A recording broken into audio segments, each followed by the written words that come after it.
Good evening, ladies and gentlemen. This is Ngizwe Mlando Mchunu wasenkandla eMabhuqweni. I am the president of the Bhenqa Nation by being appointed by His Majesty the King Misuzulu KwaZulu-Natal. I am the president of the Bhenqa Nation and I am the ordinary citizen of South Africa. I have a right of all rules and regulations that govern this country under the Constitution of South African democracy. So it's important that when we get on that stage, we exercise those rights. Ngithi kini bantu bakababa, bantu bami, mabhinqa, nabo zonke ingane esizalayo nabafowethu sibalamayo abasebancane nabakhulayo. Iqiniso kumele mabalazi ukuthi umhlaba awuyona into yokudlala.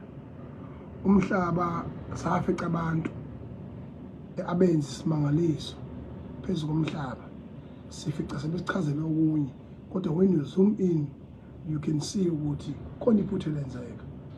Mhlazana bese xonga ingonyama emajuda, bese xonga ingonyama bese xonga ubaba wethu uSteve Biko, bese xonga ubaba uKhrisani.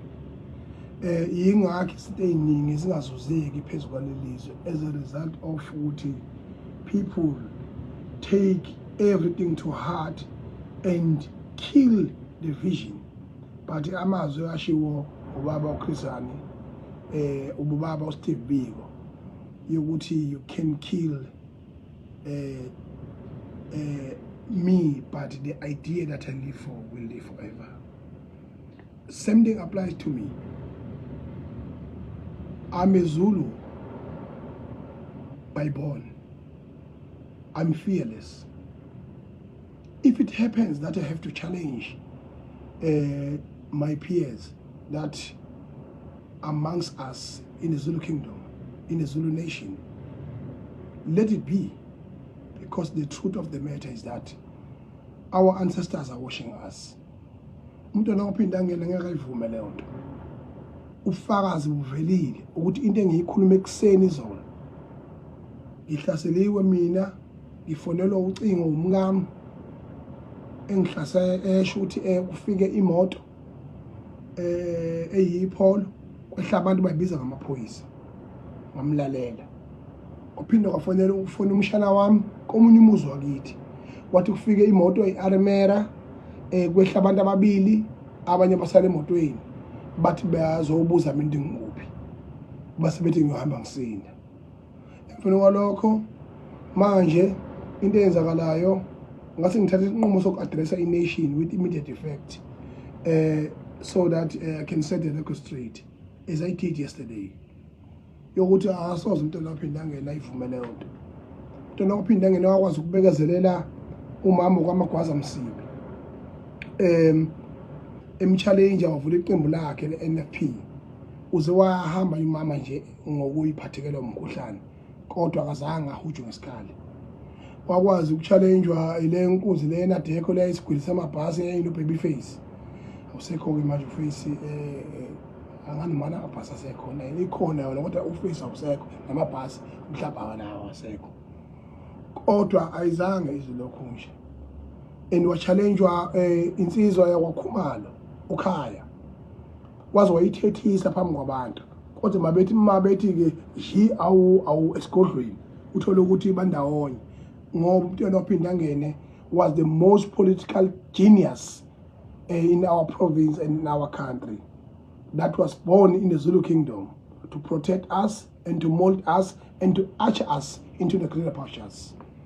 And fortunately enough, he got highly learned children and grandchildren. So therefore, I'm setting the record straight ukuthi lokho bengikusho izolo ekuseni ubufakazi bakhona nabe belinqama manga buvelile.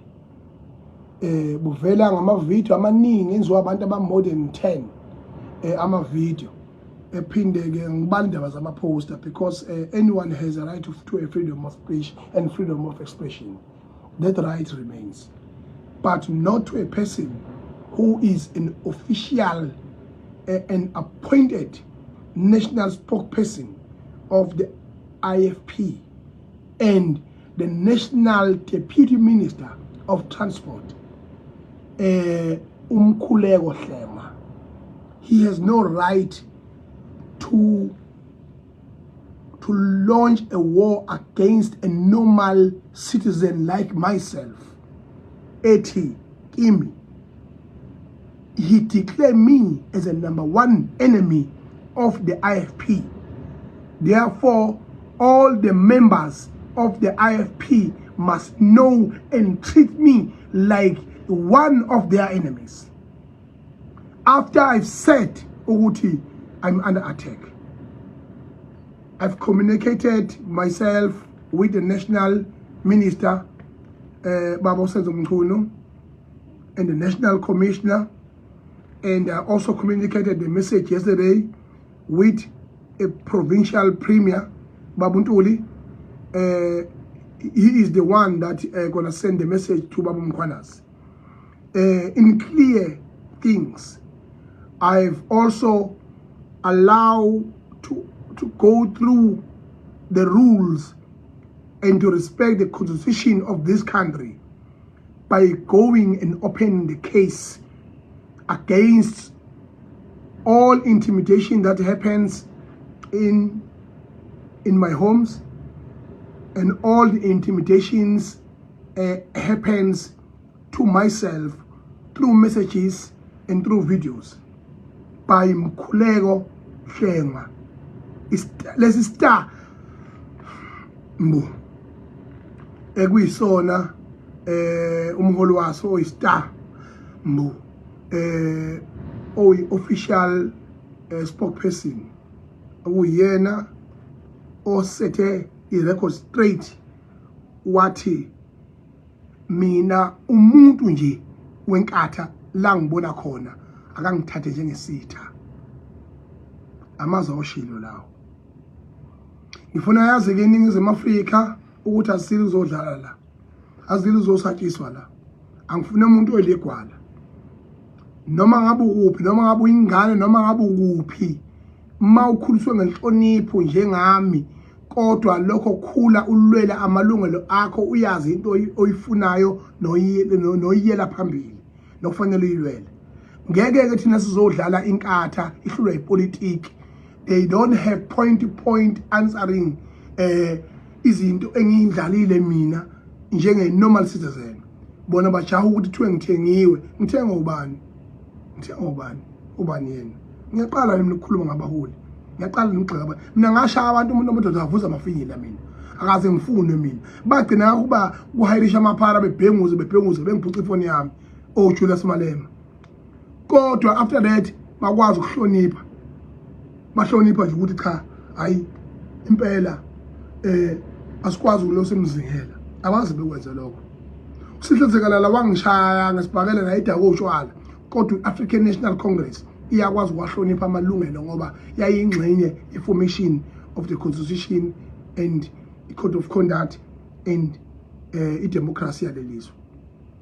Njengoba ngithi mina kuba abaholi beIFP, uma bona ngempela bengamasosha, uma bona ngempela belazi iqiniso ukuthi bayalenza, njengoba bonke omasipala bakhona akekho Josini bankrupt,